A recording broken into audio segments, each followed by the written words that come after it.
Good afternoon and welcome to the Midday News. Here's what we have in the bulletin. Disruption in the health sector. Medical doctors take industrial action. PAAC and PAC under scrutiny over inadequate oversight of country's purse. And later in sports, West Indies take 1-0 lead in ODI series against Bangladesh. Thank you for joining us. I'm Kerry-Ann Simpson. Here are the details. TVJ News understands that the Health and Finance Ministries are now locked in a meeting at the Labour Ministry with representatives of the Junior Medical Doctors Association, JMDA. It comes after doctors across the island this morning called in sick. This has led to a reduction or suspension of some surgeries slated for today. Dr. Delroy Frey is the clinical coordinator for the Western Regional Health Authority. He says the situation is dire. Yesterday, we had 324 patients in hospital at the Car Regional Hospital. What this means, currently we have a cadre of 33 consultants and staff. We have to now deploy the consultant and staff to man our accident and emergency department and to look after our patients on the wards. So this is going to curtail our clinic activity, our elective admissions, and also, elective surgery to be done. Now, it is very important for the public to know that we cannot maintain this beyond 24 to 48 hours because we are going to get tired. It's why he's calling for good sense to prevail. Whatever is necessary to resolve this issue, we'd love to see it end by this evening. I'm making a strong plea for this because it is going to be severe impact on our patients. Dr. Frey says all hospitals within the region have been impacted by the sick-out. On Sunday, JMDA President Dr. Renee Badru expressed disappointment that the government ignored the group's call for action. It had given the government a 48-hour notice to respond to an ultimatum for the completion of discussions on the wage reclassification. Be vigilant. That warning from the Jamaica Constabulary Force JCF to persons handling cash transactions over the festive season. The warning follows Sunday's gun battle between police and gunmen in Spalding, Clarendon. It's reported that several people, including shoppers, staff, and the operators of a supermarket, were held hostage by the gunmen. Commander of the Area 5 Police, Assistant Commissioner Calvin Allen, is urging business operators in particular to seek assistance when moving large sums of cash. This is the Yuletide season, so whether it is a business person or whether it is an individual going about their own personal shopping, engaging with ATM machines, or doing large withdrawal of cash, we want for you to be extremely alert. A policeman is among 6 suspects arrested last week in a multi-million-dollar smishing scam targeting an elderly National Commercial Bank customer. The Major Organized Crime and Anti-Corruption Agency MOCA today released the names of the accused. They are Marlando Rowe, 35, a police constable from Clarendon; Glenisia Smith, 34, a customer service representative from Kingston 8; Nemoy Rodney, 31, an electrician from St. Catherine; Shamar Kamak, 27, a security guard from Kingston 8; Kimor Peters, 26, a flow sales representative from Clarendon; and Zoan Foster, 27, a cashier from St. Elizabeth. They have been charged with breaches of the Proceeds of Crime Act and the Larceny Act.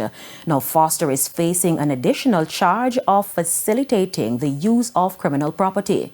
According to MOCA's Director of Communications, Major Basil Jarrett, the suspects are believed to be part of a larger cyber-enabled crime group.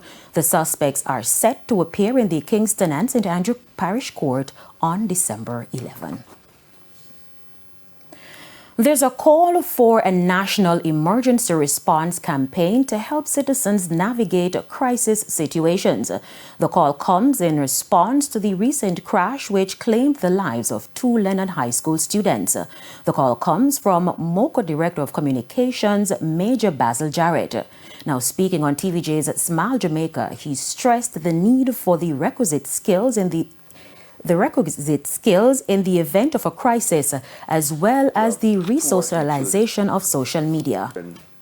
On the ground, dying, and your priority is to get out your phone and record it and put this thing up on the internet to torment the parents for the rest of their lives. So what struck me when I looked at that accident scene, I didn't see someone in charge.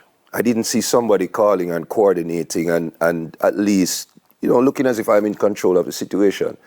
And again, I think it goes back to people just either not having the knowledge and the skills, and some people really just not presence of mind enough to know that, I can actually be of more assistance. Jarrett is calling for the campaign to start in schools. Let's get into the schools. Okay. If we can get into the schools, at least we start to build a sense of, I can do something rather than just be a videographer. There's something else I can do. Where are the appropriate checks and balances? That's the question being asked by accountability watchdog JAMP. It comes following an extensive dive into the Auditor General's report into the various ministries, agencies and departments. O'Shane Masters reports.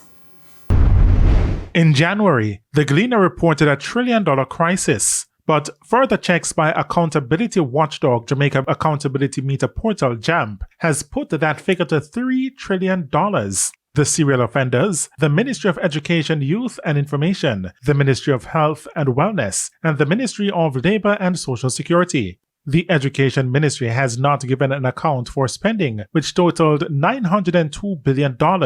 Similarly, for 10 years, the Health Ministry spent $695 billion, for which it has provided no documentation, and the Labour and Social Security Ministry has not accounted for $53.4 billion. But while that is the case, the accountability watchdog and political analyst and former parliamentarian Lloyd B. Smith has raised concern about the meetings of oversight committees which are to examine these reports, which are sent by the Auditor General, namely the Public Accounts and Public Administration and Appropriation Committees. These bodies have met less than 10 times for the year. It is extremely troubling because this is the people's business, and when we look at the backdrop of the whopping salary increases that our parliamentarians have been receiving, in any private sector organization, they would have what you call dereliction of duty. And in this particular case, that is exactly what it is, dereliction of duty. And unfortunately, we do not have a way to penalize these parliamentarians apart from every 5 years when we vote, and then a lot of voting does not take such matters into consideration, unfortunately. But at the same time, I do believe that some of the things we can do, for example, is name and shame. Mr. Smith is even more perturbed at the work of the PAC and has lashed out against the opposition. That body, which is chaired by the opposition, only sat twice this year, May 28 and July 16. It is very troubling, and we have to wrap the opposition party for this as well, because that should be part of their role, to be the people's watchdog. And of course, the media has to play its role in highlighting this particular troubling matter. But again, one would hope that in our parliamentary system, where there's a loyal opposition, that it should be more proactive and it should be out there championing this particular cause of accountability. As for Executive Director at JAMP, Jeanette Calder, there is much work for the Jamaican populace to do, starting with the $1 trillion issue. She says it must be on the lips of civil society and the media at every press conference. As for ordinary citizens, JAMP has an access to information tool on its website. You just need to know who you want, click the name of the entity, ask the question, what have you done, Minister, about the fact that we don't know where this $902 billion went? Hit send, and the law says the minister has to respond in 30 days. O'Shane Masters, TVJ News. It's time for a break. Stay with us. More local stories when we return.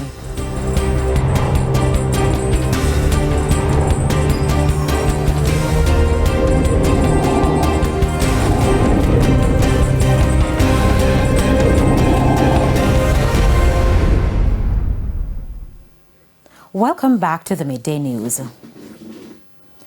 Residents of the Wilson Penn housing scheme in Manchester are frustrated and fearful as they struggle to get the developer to address several pressing issues. Now, despite promises to fix the problems, the lack of action has led to a surge in rodents and house break-ins.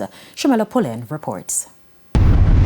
When our news team visited the Wilson Penn housing scheme in Manchester recently, we observed a lack of lighting, overgrown trees, and an inadequate water supply. The residents contend this calls for urgent attention. Taxi men start complaining about coming over here because the road is getting so bad and the grass has grown so close. Now the road becomes narrow. 2 vehicles cannot pass anymore. You have to stop for 1 vehicle to pass and so forth. Residents say they have been unsuccessfully tried to reach the developer. You go see here's a place break. We don't know if they break it overnight or during the day when we're at work, because most of us leave in the scheme here some 5 o'clock in the morning. No, come back until about after 8:30 to 9. Various hours, because you have people who work security guards and the call centers and all of that. But we are frantic, we're frightened, we coward to go out. They said they also wrote to the Manchester Municipal Corporation for assistance. When TVJ contacted the chairman of the Municipal Corporation, Donovan Mitchell, he said the corporation cannot intervene until the developer has delivered on the outstanding issues and handed over the scheme to the MMC. He says this has not been done and he's not aware of any correspondence from the residents to the MMC. TVJ News also contacted the developer, who said he was in the process of signing over the scheme to the MMC. He said that process could be completed as early as next week. The family of an elderly man is seeking the public's assistance in finding him. 81-year-old Leighton Coley, otherwise called Barney of Lawrence Tavern in St. Andrew, has been missing since Saturday, November 23. It's understood that he left home and was seen heading in the direction of Star Apple Tree, which is a neighboring community. He was wearing a red shirt and a black pants. He has not been seen or heard from since. Mr. Coley is also said to be senile. Anyone with information that can help in locating Mr. Coley is asked to contact the family at 876-443-0277 or call the Lawrence Tavern Police Station. It's now time for the Business Minute. The Jamaica Brawlers Group realized a net profit of $1.1 billion for the quarter ended October 26, a 14% decrease from the $1.3 billion achieved in the corresponding quarter last year. In its unaudited quarterly report, Jamaica Brawlers said group revenues for the quarter amounted to $23.6 billion, a 1% increase above the $23.4 billion achieved in the corresponding quarter of the previous year. Now, gross profit for the quarter was $5.7 billion, a 2% decrease from the corresponding quarter last year. Further afield, China State Media is reporting that the country will adopt an appropriately loose monetary policy next year, the first easing of its stance in some 14 years.